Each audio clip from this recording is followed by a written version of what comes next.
महाकुंभ में नागा दीक्षा संन्यास दीक्षा का क्रम शुरू हो चुका है और वो तस्वीरें भी सामने आने लगी हैं। ऐसे में समझना जरूरी है कि नागा संतों के प्रति लोगों का आकर्षण तो है, लेकिन ये जो दीक्षा होती है उसका क्रम क्या होता है और कितने चरणों से ये दीक्षा गुजरती है, ये हम जानेंगे।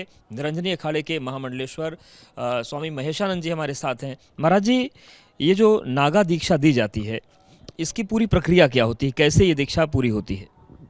ये सब बताने से पहले मैं सनातन धर्म के लोग जहाँ जहाँ पूरे विश्व में रहते हैं उन सबको आपके माध्यम से निमंत्रण देना चाहता हूँ कि वह आएँ और एक में आकर ये सब क्रम तो देखें ही, लेकिन संगम पर आकर श्री गंगा जी का स्नान करें, अपने दैविक ताप उन कष्टों से दूर हों और संतों का दर्शन करें। साधुनाम दर्शनम पुण्य तीर्थ भूताई साधवा काले न फलते सद तीर्थ साधु समागमा। सारे तीर्थ यहाँ वास कर रहे हैं संतों के बीच में, और यहाँ ये क्रम रहता है, नए सन्यासी बनाए जाते हैं। तो इस बार आज जो कार्यक्रम हो रहा है उसमें सन्यास के 4 चरण हैं: ब्रह्मचर्य, महापुरुष, नागा और सन्यासी। ये पृथक पृथक चरणों में दी जाती है। जब वो सन्यासी की नागा की प्रक्रिया में आता है तो नागा के लिए 36 घंटे तक एक तरीके से श्री गंगा जी के तट पर निरंतर दिन और रात रहकर रेत में तपस्या करनी पड़ती है। उसके बाद में उनका बाकायदा पिंडदान होता है, क्योंकि सन्यासी मृतक के समतुल्य है। सन्यासी नीरस है, सन्यासी का जीवन स्वरस नहीं है, क्योंकि वो मरा हुआ व्यक्ति स्वरस में रह नहीं सकता। इसलिए सन्यास का अर्थ है मृतक। मृतक मतलब उससे पहले का जो जीवन है। आज मेरी दीक्षा यदि हो रही है तो कल का जो जीवन है, आज से पहले एक क्षण का भी जीवन है, वो समाप्त हो गया, मृतक हो गया। नए जीवन का आविष्कार होता है। उसमें ये सब क्रम बताए गए हैं और इसके बाद में 108 डुबकी गंगा में बीच में जाकर लगाई जाती हैं, फिर दीक्षा दी जाती है, फिर उन्हें वस्त्र पहनाया जाता है। तो 36 घंटे की जो पूरी प्रक्रिया है इसमें क्या क्या प्रमुख रूप से होता है? इसमें 36 घंटे की प्रक्रिया में पहले उसको मुंडन संस्कार होगा।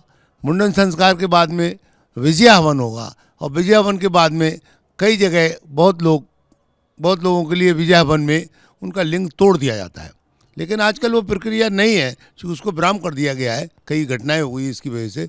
तो विजया हवन में ही प्रतिज्ञा कर दी जाती है, दृढ़ संकल्प ले लिया जाता है, आज से हम सन्यासी हैं। संसार की हर बहन बेटी हमारी ही बहन है, हमारी ही बेटी है। स्त्री प्रसंग से हमारा कोई संबंध नहीं है। धर्म ध्वजा के नीचे क्या क्रम चलता है? धर्म ध्वजा के नीचे बैठकर एक शपथ ली जाती है। जैसे कि सभी फोर्सों में, चाहे वो आर्मी हो या पुलिस हो, ट्रेनिंग के बाद एक शपथ समारोह होता है, वैसे एक समारोह है। उसमें अपने इष्ट को शपथ ली जाती है कि आज से हम इस ध्वजा की रक्षा करेंगे, सनातन धर्म की रक्षा करेंगे, और देश में यदि कोई आक्रांता आता है तो वहाँ जन कल्याण के लिए, हम देश की रक्षा के लिए हर समय तैयार रहेंगे।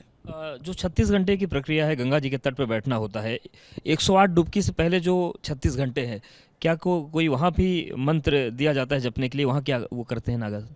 हाँ, उस मंत्र को, जो गुरु मंत्र है, उसका जाप निरंतर रहता है, और उस जाप के माध्यम के बाद ही विजय हवन किया जाता है। पिंडदान की प्रक्रिया भी वहीं होती है? हाँ, पिंडदान भी वहीं होगा। पिंडदान पृथक पृथक पंडाल में भी कर देते हैं, वैसे पिंडदान तो भागीरथी के तट पर ही किया जाता है। यानी कि प्रमुख रूप से मुंडन, पिंडदान और इसके अलावा फिर विजया हवन, ये सारी प्रक्रियाएं होती है, और लास्ट में शपथ होता है।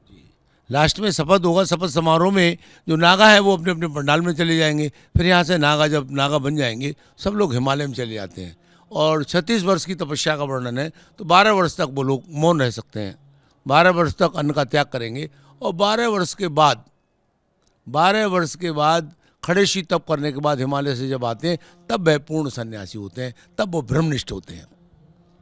तो देखिए, ये बड़ी कठिन प्रक्रिया है, और जिनको देखकर आनंद आता है, उस आनंद के पीछे का कष्ट भी महसूस करना चाहिए, जो शपथ रहती है वो भी महसूस करना चाहिए। तो एक बड़ी परंपरा चली आ रही है, इसका दर्शन महाकुंभ में होता है, लेकिन उसके पीछे की जो गाथा है वो और भी ज़्यादा रोमांचित कर देती है।